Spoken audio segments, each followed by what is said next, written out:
Hello, History 132. How are you? I hope everybody's staying safe and well. This pandemic is nothing to relax or ignore. I know we want to return to normalcy, but we just got to be patient. Uh, this class is ahead of its schedule. We've taken two tests. Most of you have done extremely well. And of course, you figured out the key was to use the study guide to prepare for the test. So kudos to you. For those of you who have not completed the test, test one and test two, you need to contact me so I can open the test up and allow you to retake it. Otherwise, for the rest of this month, next month, we'll be talking about things that will be on your final exam, test three. Uh, but also, while we are in this little hiatus, it will give you time to work on your research paper. Now, people, don't take this assignment lightly. Give me something that makes sense. Make sure it's properly documented and it's not plagiarized. I want it in your own words.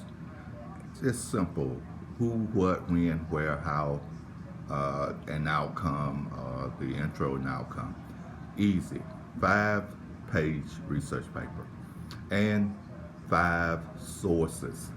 And Wikipedia would not be one of your sources. Your textbook is available for you to use. Okay, won't prolong this. It's going to be short. We've talked about the revolutions, the scientific revolution, the industrial revolution, the Atlantic Revolution. These are political America, the establishment of America, the French Revolution, and the establishment of the Black Republic of Haiti. Now, what led to these revolution all coincide with a period we call the Enlightenment period. And just want to read something to you for a moment. Using the word race to designate biologically distinct groups of humans was new to European thought. Previously, Europeans had grouped other people into nations based on the historical, political, and cultural alienation rather than on supposedly innate physical difference. If you recall, if you read the Bible, they're talking about the Egyptians. They're not talking about blacks or African. They're known by their nationality. But now things are changing for people of color. Unsurprisingly, when thinkers grew up a hierarchical classification of human species, their own race was placed at the top. So Caucasians and Europeans developed this hierarchy of race, and they were at the top. Europeans had long believed that they were culturally superior. The new idea that racial differences were physical and innate rather than cultural taught them they were biologically superior as well. In turn, scientific racism helped legitimate and justify the tremendous growth of slavery that occurred during the 18th and 19th centuries by depicting Africans as belonging to a biological inferior race that was natural fit for enslavement. Okay, are you following me? This is the first time. This is about the 16th century and 17th century where these scientists are classifying everything from plants. You're familiar with the plant kingdom to the animal kingdom to the humans, and that's why we come up with race for the first time. And of course, this led to the belief in racial superiority. And of course, the people developing the system put themselves at the top and people of color at the bottom. Uh, And it also will lead to something called eugenics. You want to Google that and look that up. It plays a major role in this. But this period of enlightenment is where the first time race is mentioned. And it leads to the classification of plants, animals, and humans into groups. Don't forget that. So, the Enlightenment period also gave us the revolutions, remember? Well, new words like liberty, justice, equality comes into being and led to the American Revolution and established of the United States of America. But out of this movement came white supremacy. And of course, this white supremacy fed the institution of slavery. We've talked about the transatlantic slave trade, but we haven't spent a lot of time on Native Americans. When Columbus landed in Hispaniola, he saw a group of people with copper tone, long, wavy hair, and he thought he was in India. So instead, he was in the West Indies. He thought he was in the East Indies. And he gave this group of people the name of Indians. Today we refer to them as Native Americans because they was here before the Europeans. But the Europeans brought with them the concept of white supremacy, and that include they were superior to the Africans. They was important to establish the plantation economies, as well as the Native American, which they subdued mainly through the introduction of disease that the Native American were not immune to: measles, whooping cough, smallpox, etc. Now, also, after 1619, when the first slaves arrived at Jamestown, Virginia, they was treated as indentured servants. But by 1660, the Commonwealth of Virginia had changed it and made Africans permanent slaves. Even their offspring could be slaves. So the indentured servitude statute allowed people to come to this country, pay their way, and work for 7 years, and now they're free. It applied only to whites, just like most of the laws of this newly formed United States of America. Remember the 3/5 clause. Blacks are considered to be only 3/5 of the human. So, but the manifest destiny, the desire for this country to go from the Atlantic Ocean to the Pacific Ocean, push the country westward. And in the middle of this were Native American, and they were subdued, almost wiped out, brutal behavior.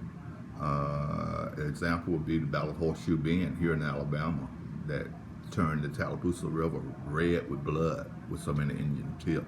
But these Americans now, white Americans, are taking the Indians' land and moving the country westward. They believe it was manifest from God that they ruled this continent. Of course, with this movement to California, basically, and Oregon, and gold, this led to further a conflict that broke with compromise within this country. This led to the Civil War. The institution of slavery started at the beginning of this country, but gradually the northern states outlawed slavery, but the southern states enhanced it and grew it. Remember, the reason for this phenomenon of bringing Africans to the American was to grow sugar cane. European had a sugar too. Later, Eli Whitney invented the cotton gin. So now cotton became king, and Negro slaves were needed to harvest the cotton. It created tremendous wealth in the South. Natchez, Mississippi was known as the richest city in America, richer than New York, because of slavery and the cotton institution. And of course, you know, the Civil War was fought over the institution of slavery. The North won, abolished slavery. The war ends in 1865, And this ushered in a 10-year period called the Reconstruction period. This is where blacks are given full political rights, black males, not black women. We see institutions being developed, like this institution, Alabama State University, being founded in 1867. These are by ex-slaves moving forward. By 1875, the Reconstruction period ends. The election of 1876, similar to the election of 2000 and the election of 2016, where a person with a minority vote became president, because based on the Electoral College. But the Republican Party, the party of Lincoln, deserted the South, and the conservative whites in the South reinstituted white supremacy in the form of the colored line. And by the 1900, we see the legalization of Jim Crowism, and this would lead to the modern civil rights movement starting here in Montgomery in 1955. Now, what's going on globally? Well, while the Americans are fighting their wars and massacring Native Americans, giving blacks a glimpse of freedom, and then taking it back through the institution of reinstitution of white supremacy, we see in Europe with the concentration on imperialism in the form of colonialism.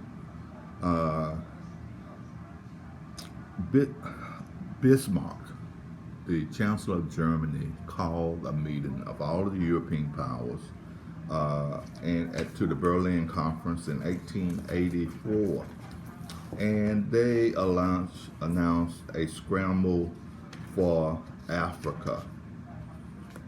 And the British, the French, the Germans, the Belgians, the Spanish, the Italians, who else am I missing? The Portuguese, the Afrikaners,